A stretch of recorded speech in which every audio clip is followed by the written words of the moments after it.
Poštovani gledatelji, dobro večer. Ako vam se čini da je isključivo od svoga rada, koliko god se trudili, ne možete živjeti, onda je večerašnja treća runda prava emisija za vas. Večeras naime raspravljamo o rastućoj imovinskoj nejednakosti u Hrvatskoj i u svijetu i o tome što kapitalizam ima s tim. Moji gosti su Luka Popov, ekonomski bloger i fizičar. Dobro večer. Dobro večer. Vaš blog se zove Kat Kapital, a inače vas se predstavlja i kao ekonomskog ideologa novog pokreta Novi konzervativizam. A s druge strane je Mislav Žitko s Filozofskog fakulteta u Zagrebu, član Centra za radničke studije. Također, dobro večer, Mislave. Povod za večerašnju raspravu je skori izlazak hrvatskog prijevoda knjige francuskog ekonomiste Thomas Pikettyja Kapital u 21. stoljeću. Ta knjiga je izazvala ogromnu senzaciju i zanimanje u cijelome svijetu, ali kao što ćemo vidjeti u prilogu našeg stalnog suradnika Igora Bezinovića i među hrvatskim građanima. Pa pogledajmo. Iako će hrvatski prijevod knjige Kapital u 21. stoljeću francuskog ekonomista Thomasa Pikettyja biti objavljen tek za 2 tjedna, hrvatski su građani već na stranim jezicima otkrili tu književnu senzaciju. Strana izdanja knjige odavno su razgrabljena u zagrebačkim knjižarama, a u gradu je teško pronaći osobu koja knjigu već nije pročitala. Vidim da nosite Pikettyja, jeste li čitali knjigu? Da, naravno, čitao sam ju. I što mislite o njoj? Pa mislim da je dosta jasno objasnio da stopa povrata na kapital je uvijek veća od stope rasta nacionalnog dohotka u cjelini. Istina je da Piketty obrađuje bogatstvo i prihode, ali čini mi se da zanemaruje statistike o potrošnji. Po meni su njegove matematičke analize prejednostavne.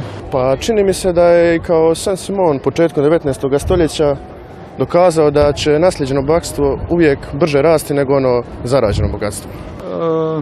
A čini mi se da je možda malo nedovoljno historijski specifično definirao pojmove rada i kapitala, ali sve u svemu je u redu. Po meni se sviđa što on opovrgava teze Simona Kuzneca koji je govorio da je danas distribucija kapitala pravednija nego u vrijeme industrializacije. Knjiga mi se sviđa jer mislim da je redistribuciju bogatstva potrebno napraviti s konfisciranjem imovine od bogatih. Što mislite o Pikettyjevom Kapitalu? Čujte, on pokušava ukinuti spiralu inegalitarizma, a u isto vrijeme zadržati kompetitivnost. Ja ne znam što bi vam rekla na to. Pa sviđa mi se što Piketty primjećuje da je akumulacija bogatstva bila zaustavljena tijekom Drugog svjetskog rata. Pa meni je osobno lakše zamisliti da kapitalizam propadne nego da elite pristanu na Pikettyjeve predloge. Što mislite o Pikettyjevom Kapitalu? Pa ne znam, pa na naslovnici piše velikim slovima kapital, što uopće nema veze sa Marksovim kapitalom. Malo ste razočarani, znači? Pa malo, da. Ali dobro, da se pročitati. I hrvatski premijer Zoran Milanović je, pored svojih brojnih obaveza, našao vremena za krupni zalogaj. Pročitao je Pikettyjev Kapital u 21. stoljeću i to mu je nova omiljena knjiga. Na koji će se način Pikettyjeva ideja o globalnom oporezivanju bogatih odraziti na hrvatsku politiku i gospodarstvo, pokazat će vrijeme. Evo, ovo je naravno bio lažni vox populi o Pikettyjevom Kapitalu, međutim, evo, barem u našem prilogu su hrvatski građani i hrvatski premijer govorili istim jezikom. Međutim, tu se spominju doista prave i kritike i teze Pikettyja, pa šta vi mislite o njegovoj knjizi? Kad sam već pitala i građane, da pitam i vas, Kapital u 21. stoljeću. Dobro, znači Piketty, njegova cijela knjiga, znači, može se sažeti u tri velike teze. Znači, prva teza je da je akumulacija bogatstva u malom broju ljudi nešto jako opasno što može ugroziti demokratski poredak. Dakle, on ne vidi... Se vi slažete s tom tezom? Ne, apsolutno ne. Znači, on ne vidi, za njega su bogataši najveća opasnost. Nama prijeti opasnost od bogatih. Znači, ne od totalitarizama, ne od vjerskog fanatizma, ne od toga, nego od bogatih. Jel, to je recimo nekakva prva teza. Druga teza je da, onaj njegov poznati R veći od G, znači da budući da dobit od kapitala raste brže od ekonomskog porasta, da je to jednostavno trend koji će se nastaviti i da će jednostavno doći do toga da se zapravo siromaštvo povećava na uštrb malog broja ljudi. I treća teza je da se taj problem može riješiti oporezivanjem bogatih. Vi se ni s jednom od te tri teze se ne slažem, da. Mislim da je to pogrešno i da je previše pojednostavljeno i ovoj drugoj pogotovo ima metodološki zamjerki i tako. To kao i gospođa ove matematičke statističke. Da, prejednostavno matematika. A vi? Pa, dakle, ove teze su zanimljive i provokativne i mislim da je dobro pročitati Pikettyjevu knjigu da se ponovo počne razmišljati o tom problemu ekonomske nejednakosti koji dugo vremena nije bio u fokusu ekonomske analize. Meni se dakle čini da ovu knjigu zapravo treba čitati kao jedan prilog toj općoj raspravi, da je zapravo ne treba uzimati u apsolutnim terminima kao što je to nažalost slučaj u ovim javnim raspravama i da je zapravo treba čitati dakle u kontekstu promjena koje su nastupile u kapitalizmu od 70. godina na ovamo i onda vidjeti zapravo do koje mjere se tendencije koje Piketty navodi u svojoj knjizi doista mogu opaziti i u suvremenom kapitalizmu. Međutim, meni je zanimljivo, vi uopće ne mislite da postoji ekonomska nejednakost, odnosno ne mislite da je ona doista problem, vi mislite da je ona problem, pa s obzirom da i Papa Franjo i čelnici u Davosu govore da je nejednakost, dakle, upravo najveći problem sadašnjeg, ovog desetljeća, kako to da vi ne uviđate to? Dobro, ne bi vadio Papin izjave iz konteksta, ali ne vidim, dakle, problem je siromaštvo. Ispričavam se, je li Papa to rekao? Ja sam to, pročitala. U nekakvom kontekstu, da, ali nije sad to bitno. Nije mislio na što? Nije mislio na jaz između siromašnih i bogatih? Mislim, nejednakost je širok pojam, znači nejednakost je ako nemaju svi ljudi ista prava, ako nisu jednaki pred zakonom i tako dalje. A je li on mislio na jaz između siromašnih i bogatih? Pa u nekom kontekstu možda i je, ali ne u ovom kontekstu u kojem Piketty. Znači, ja ne mislim da je, ja mislim da je problem ekonomije, da je ekonomski problem siromaštvo, znači ne nejednakost. Znači, problem je što postoje ljudi koji su siromašni, ljudi koji teško žive, ljudi koji od svoga rada ne mogu pristojno živjeti ili ne mogu uopće živjeti. Dakle, to je problem. Nije problem što jedan Bill Gates ili jedan Zuckerberg ima jako puno novaca. Znači, to je jedna pogrešna teza koja se zove zero sum game. Dakle, ljudi misle, pošto je Bill Gates jako bogat, zato su neki ljudi siromašni. Kao da je ukupna suma, kao da nema ekonomskog rasta, kao da je ukupna suma ekonomije nula, pa onda ako je ovaj bogat, ovaj mora biti siromašan. Znači, ja mislim da bogataši, njih ima neki mali postotak, neka žive svoj život, mene više zanimaju siromašni, više me zanima kako potaknuti ekonomski rast i kako potaknuti zaposlenost. Tako da ja uopće ne bih stavljao fokus na nejednakost kao takvu. Ali nije li Piketty sa svojim suradnicima 15 godina, dakle, istraživao sve moguće porezne evidencije do kojih je mogao doći, da bi ustanovio da u ovih 300-tinjak godina kapitalizma, osim u periodu svjetskih ratova, da upravo ekonomski rast znači minimalni rast dohotka za siromašne i srednju klasu koja radi, a maksimalan za one najbogatije. Da, dakle, Piketty je pokušao pokazati neke slabosti ovih klasičnih mjera nejednakosti poput Ginievog koeficijenta i onda krenuo prema proučavanju poreznih baza da bi iz njih mogu dobiti neki robustniji pojam o nejednakosti. Ono što tu dakle treba spomenuti je da nejednakost i bogatstvo jesu povezani i da zapravo ekstremno bogatstvo, odnosno ekstremno siromaštvo u društvu predstavlja dakle problem koji se može tumačiti kroz problematizaciju nejednakosti i to zapravo i treba tako činiti jer tada se otvaraju sva ova pitanja koja su zapravo bitna, a to je ko upravlja ekonomijom, ko upravlja političkim procesima i gdje su demokratski principi u svemu tome. To je ono što sam pokušavao na početku naglasiti, zapravo vrijednost Pikettyjevog rada, što on dakle u dugim vremenskim serijama pokazuje određene tendencije u kapitalizmu koje onda subvertiraju nešto što se prihvaća kao zapravo određeni civilizacijski doseg i u pogledu dakle i u pogledu dakle institucija države blagostanja i u pogledu određenih demokratskih principa koje bi navodno trebale biti u podlozi djelovanja institucija u suvremenom društvu. Da, Piketty naime tvrdi da je upravo demokracija upitna ako će, dakle, a već znamo po mnogim statistikama da ekstremno bogati izlaze na izbore u 99%, u 99%, a oni siromašni srednji sloj 49%. Znači, koliko je uopće opasno za demokraciju ukoliko kapitalizam se bude, znači, razvijao se u budućnosti kao što to Piketty predviđa, to znači sve veći broj ekstremno bogatih i banaka koje vode.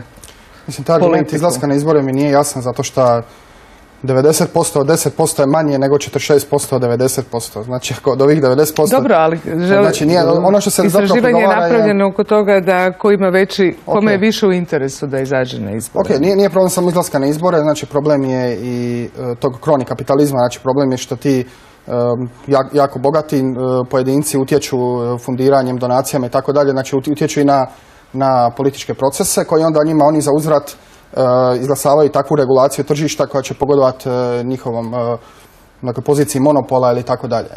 Međutim, tu ja vidim problem u manjku ekonomskih sloboda. Znači, ako ćemo gledati ovo što Piketty predlaže, oporezivanje i tako dalje, dakle, moj prijedlog je da se ograniči državna vlast. Znači, da jednostavno se ustavno onemogući državi da regulira tržište na način da može stvoriti zakone koje omogućuju monopol, koje otežavaju ulazak na tržište novim igračima i tako dalje. Čini mi se da tu zapravo Piketty kao i spomenuti Marx prije pokazuje da u kapitalističkom sustavu postoje određene tendencije prema koncentraciji ekonomske i političke moći koje su, čini se, inherentne. Dakle, ovo što se događa, ovo što dakle imamo danas sa dakle iznimnom koncentracijom financijske imovine u rukama dakle financijskog sektora, dakle malobrojnih igrača unutar financijskog sektora, to nije nešto što je došlo kao slučajnost, nego je to posljedica određenog kapitalističkog razvoja. Naravno, mi možemo postaviti idealtipski model funkcioniranja tržišta na ovaj ili onaj način, ali stvarnost, dakle kapitalistička povijest pokazuje nešto sasvim drugo. Dakle, čini mi se da pokazuje to da jednom kada se oslobode snage specifično kapitalističkih tržišta, da onda u konsekvenciji imamo problema sa monopolima, odnosno oligopolima i problema sa zapravo neuračunljivim i političkim i ekonomskim upravljanjem. I to je ono što je čini mi se pokazala kriza koja je nastala 2008. godine sa svim dakle posljedicama koje danas osjećamo.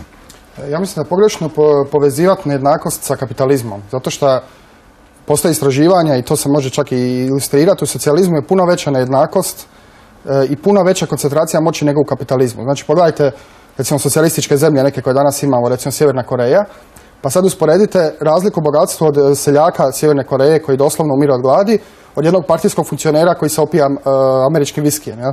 Dakle, puno veća nejednakost u socijalizmu nego u kapitalizmu i tako je bilo u Jugoslaviji i Sovjetskom savezu. Isto tako koncentracija moći. Dakle, to me sada čudi jer, mislim, socijalizam smatramo nekim razdobljem u kojem je postojala puno veća ekonomska jednakost. Ne, ali nije bilo političkih sloboda. Ne uzima se u obzir da jedan funkcioner u SSSR-u je mogao voziti Mercedes, a da jedan radnik u SSSR-u je možda mogao na rok od 10 godina dobiti nekakvu staru ladu. I koncentracija moći, ista stvar. Ja? Postoje naravno, mislim da ovaj primjer sa Sjevernom Korejom koja se redovito koristi kao neka metafora socijalizma zapravo ne stoji, budući da smo imali u Europi dakle različite inačice socijalizma i što se tiče dakle jugoslavenskog samoupravnog socijalizma, da, to je bio jedan zanimljiv mješoviti sustav tržišta i države gdje su ipak dakle omjeri plaća rukovodstva i radnika bili ograničeni. Tako da, što se tiče recimo dohodovne nejednakosti, nema sumnje da je u periodu samoupravljanja, dakle u periodu Jugoslavije bila manja. Ali čak i da ovaj argument stoji, to dakle ne znači da moramo prihvatiti dohodovnu i drugu nejednakost kao nešto što je zadano ili nešto što je pozitivno, jer vidimo zapravo socijalne posljedice različitih oblika nejednakosti. Samo ću podsjetiti da knjiga koja je izašla prije Pikettyjeve koju su napisali dakle dva britanska epidemiologa, odnosno epidemiolog i epidemiologinja koja se zove The Spirit Level, na određen način opet tematizira dakle postojanje društvene nejednakosti u različitim državama i pokazuje zapravo da postoji povezanost između razine nejednakosti i različitih oblika društvenih patologija, počevši od bolesti, psihičkih i fizičkih, do različitih oblika devijantnog ponašanja. Dakle, da su društva koja su egalitarnija zapravo na određeni način sretnije u onoj mjeri u kojoj egalitarnost omogućuje zapravo kvalitetniji život. A što vi mislite da je uzrok društvene nejednakosti? Mislim, kapitalizam, ako sam dobro shvatila, po vama nije. Dakle, ovako, ono što sam htio reći je da je nejednakost normalna i da je nejednakost imate u svim sustavima. Samo što u socijalizmu ta nejednakost, što ste bliži partiji, što ste bliži partijskoj vrhuški, dakle koja se bavi centralnim upravljanjem, to ste više nejednaki, više ste izdignuti od ostatka. U kapitalizmu je to na drugi način, nešto se sposobni poduzetnički i tako dalje. Ali upravo dakle, ljudi su nejednaki. Ali upravo mi se čini da je Piketty, dakle, ustvrdio u Kapitalu da ne ovisi, znači, o radu i sposobnostima nečiji uspjeh, nego prvenstveno da ovisi, recimo, o nasljedstvu. Znači, on govori o nasljednom kapitalizmu i o tome kako se od kapitala koji naslijediš, znači kao rentijer, old money, imaš veće prihode i tvoji prihodi se uvećavaju u odnosu na... Dobro, ja bih rekao da su tri su uzroka nejednakosti. Dakle, prvo je genetski materijal koji nas određuje i skupa s time nekakva sreća koju smo imali u životu da smo nekog upoznali. Druga stvar je to nasljedstvo, dakle taj nasljednik koji govori Piketty. I treća stvar je vremenska preferencija, dakle za nekoga je sat vremena ležati na plaži dobro utrošeno vrijeme, netko će radije za tih sat vremena prodavati kokice na plaži pa nešto zaraditi. Dakle, iz te tri razloga jednostavno dolazi prirodno do nejednakosti. Sad kad se govorite o taj old money, dakle nasljedstvo, točno je, ako imate neko nasljedstvo, lakše vam je. Međutim, ne postoji u tržišnom gospodarstvu nikakva garancija, i tu mislim da Piketty jako griješi, da ćete vi, ako imate nekakav kapital, automatski ostvarivati povrat od 4 do 5%, bez da ćete uopće, neovisno o ekonomskom rastu. Dakle, vi da bi uspjeli ostvariti nekakav povrat, vi morate razumjeti tržište, vi morate znati gdje investirati te novce, kako amortizirati krizu, kako amortizirati rizik, poduzetnički rizik, trud, zalaganje i tako dalje. Znači, nije to tako trivijalno. Plus, česti su primjeri gdje ljudi ispiskaju novce, dakle, dobiju nekakve novce, pa evo primjer recimo Gorana Veniševića koji je zaradio jako puno novaca, loše ih je jednom trenu uložio, on je sve izgubio. Nije naslijedio, čak i zaradio, znači čak imao veću odgovornost prema tome. Dakle, napravio jednu krivu investiciju, bankrotirao je, očito je sposoban, zaradio je ponovo nove novce. Dakle, ta ideja da rentijerska, da kapitalizam automatski generira novce, da vi možete sad naslijediti, sjediti na plaži, dobivati 5% godišnje, mislim da je to pogrešno. Pa, čini mi se da ovdje zapravo treba podcrtati da nejednakost u kapitalizmu ne dolazi prirodno, dakle da je ona učinak zapravo različito raspoređenih ne samo ekonomskog nego i socijalnog i kulturnog kapitala i to je ono što društvena teorija poznaje i da je to zapravo dakle proizvod društvenog poretka koji generira tu nejednakost. Naravno da imamo određene sposobnosti, međutim te sposobnosti su posredovane institucionalnim, političkim i kulturnim okružjem u kojem djelujemo i to se onda može vidjeti na najrazličitijim područjima, dakle od zdravstva, obrazovanja nadalje. Primjerice, kao što je poznato iz mnogobrojnih istraživanja, djeca iz manje privilegiranih obitelji, dakle koji imaju slabiji socijalni, ekonomski i kulturni kapital, imaju također manje šanse da uspješno prođu kroz proces obrazovanja i tako dalje. Dakle, to su sve stvari koje su društveno proizvedene i u tom smislu ih treba kao takve i adresirati. Dakle, nije riječ o nekoj imanentnoj ljudskoj prirodi, nego dakle, o posljedicama socioekonomskog sistema i to je ono na što Piketty upućuje. A vi nikako ne želite da država bude regulator, dakle Piketty predlaže globalne poreze na bogatstvo i na nasljedstva. Sa tom tezom se također ne slažete da bi to doprinijelo znači smanjenju nejednakosti? Ta teza mi je najprije kontradiktorna, zato što u jednom trenutku se Piketty žali da je moć koncentrirana u malom broju ruku, a s druge strane predlaže globalno regulatorno tijelo koje će nad cijelom zemaljskom kuglom određivati poreze. Dakle, nekakve šačicu birokrata koji će imati moć na cijelom zemaljskom kuglom. Dakle, tu ne vidi problem koncentracije moći, a vidi problem šta Bill Gates ima puno novaca. Što vi mislite o tom prijedlogu? Mislim dakle da se sadašnji kapitalizam, dakle ovaj financijalizirani kapitalizam ne može urediti samo ovim mjerama koje predlaže Piketty.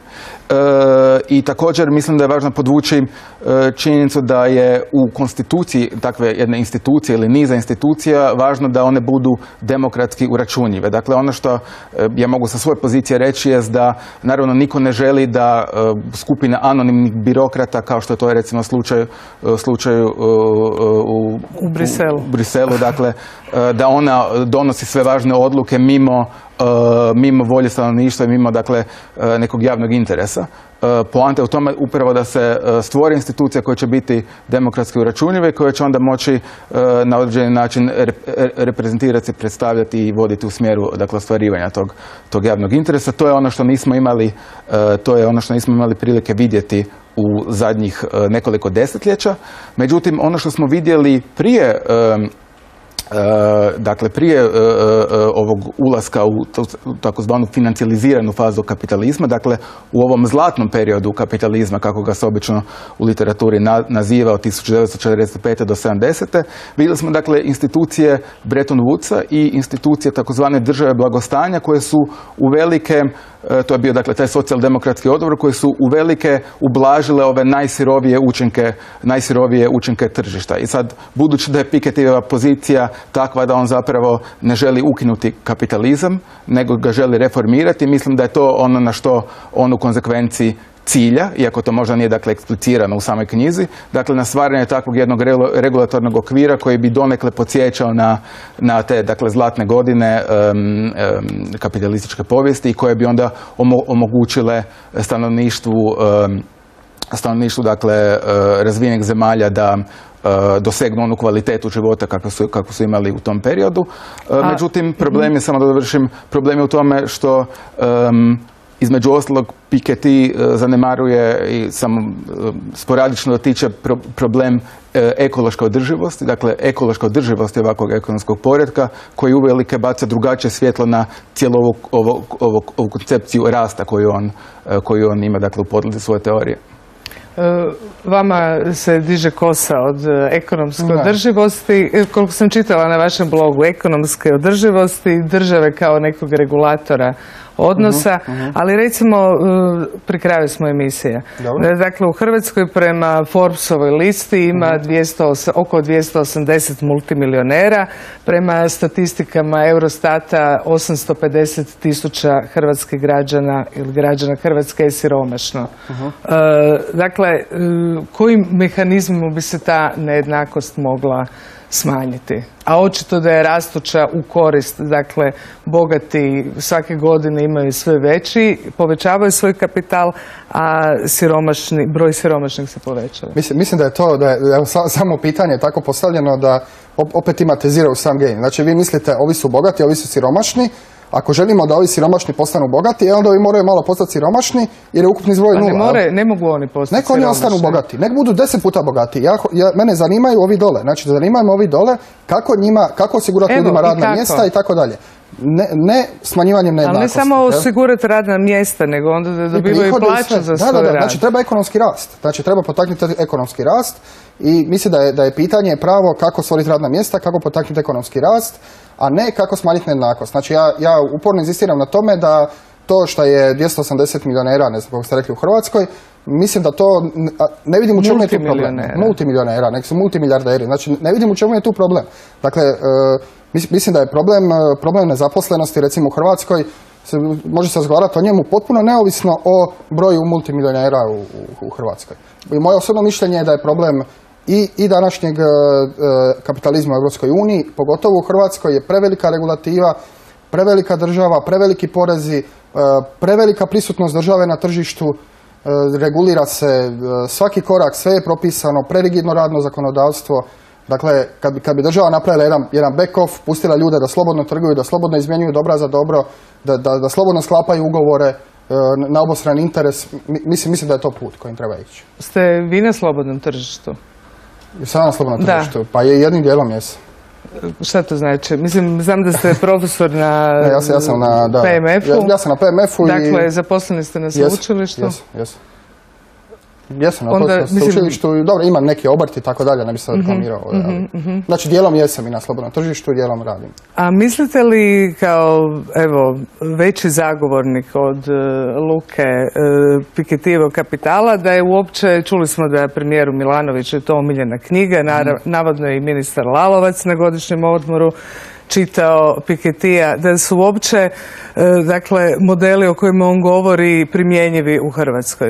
Pa on nastoji dakle pokazati neke opće trendove kapitalističke povijesti. Hrvatska je zapravo periferna kapitalistička zemlja koja dakle ovisi ne samo u svojoj unutarnjoj dinamici nego i o međunarodnim odnosima. Dakle, osobito u ovom razdoblju zapravo možemo reći transnacionalne akumulacije kapitala, dakle sa različitim financijskim centrima koji više ne spadaju ili se ne mogu direktno podvesti pod jurisdikcije i regulative pojedinih država. Dakle, ta problematika hrvatskog tranzicijskog kapitalizma se sigurno ne može iščitati iz Piketijeve knjige i on ne nudi recepturu za to, ali nudi poticaj da se suočimo sa ključnim problemima današnjice, a to su dakle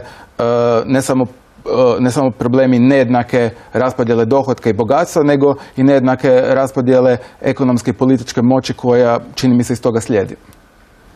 Vi za kraj imate neku misao kojom biste se oprostili od emisije? A ja bih bio sretan kada bi, evo, kad ste spomenuli premijera i ministra, kada bi malo više čitali Miltona Friedmana, a malo manje Piketija, mislim da bi to, ja bih bio sretan kad bi imali premijera koji je recimo pročitao Free to Choose od Miltona Friedmana. Ja.